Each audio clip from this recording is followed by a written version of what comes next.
පසුගිය දිනක මුළු රටම කම්පාවට පත් කරමින් කුරුණෑගල ඩයනා නමින් ප්‍රසිද්ධව සිටි කාන්තාව අවාසනාවන්ත ලෙස ඝාතනයට ලක් වූවාය. ඇය ජීවිකාව ලෙස ගණිකා වෘත්තියේ නියැලුණු බව ප්‍රසිද්ධ රහසක් වුවද ඇයගේ ඝාතනයත් සමග ඇය සතු වූ මානුෂීය ගුණාංග පිළිබඳව සමාජ මාධ්‍ය ජාලාවල දැඩි කතාබහක් ඇතිවිය. දෝරැටියාව පොලිසිය විසින් සිදු කළ විමර්ශනවලදී අනාවරණය වූයේ ඇයව ඝාතනය කර ඇත්තේ දඹුල්ල ප්‍රදේශයේ පදිංචි 45 හැවිරිදි පළතුරු වෙළෙන්දෙකු විසින් බවයි. ඝාතනයට අදාළ සැකකරු ගංජා අලෙවි කිරීමේ චෝදනාවකට ඇප ලබා ගැනීම සඳහා කුරුණෑගලට පැමිණි අවස්ථාවකදී ඩයනාව මුණ ගැසී තිබේ. අනතුරුව රුපියල් 2500ක මුදලකට ඇයගේ සේවය ලබා ගැනීමට එකඟ වී ලැගුම්හලකට ගොස් ඇත. එහිදී සැකකරු පවසා ඇත්තේ තමන් වයස්ගත පුද්ගලයෙකු බැවින් රුපියල් 1000ක මුදලක් පමණක් ප්‍රමාණවත් බව ඩයනා පවසා ඇති බවයි. මෙම ගනුදෙනුවෙන් පසු ඇති වූ ආරවුලක් දුරදිග ගොස් ඇයව දෝණගමුව ඇල්ට දමා ගිල්ලා මරා දමා ඇති බවට පොලිසිය සැක කරයි. ඩයනාසිය වෘත්තිය තුලද දැඩි ප්‍රතිපත්තිගරුක තැනැත්තියක ලෙස ප්‍රදේශවාසීන් අතර ප්‍රසිද්ධව සිටියාය.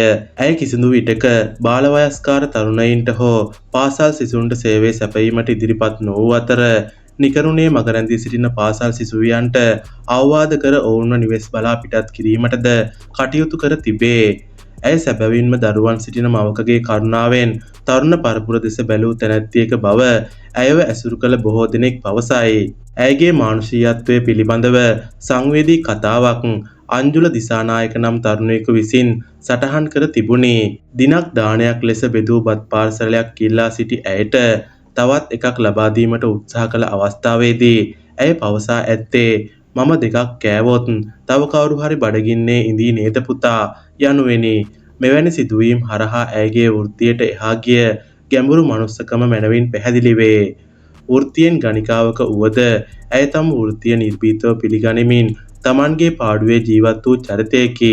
ඇයගේ ඛේදජනක මරණයෙන් පසු බොහෝ පිරිසක් ඇය තමන්ට විවිධ අවස්ථාවලදී උපකාර කර අයුරු සිහිපත් කර තිබුණි. සමාජයේ විසින් කොන් කරන ලද වෘත්තියක නිරත වුවද ඩයනා යනු එළියේ ඉන්න කෙනා නොවේයි ඇතුලේ ඉන්නේ යන සත්‍ය පසක් කළ සංවේදී හදවතක් තිබූ ගැහැණියකි. මෙවැනි තොරතුරු දිනපතා දැනගන්න අපිව සබ්ස්ක්‍රයිබ් කරන්න.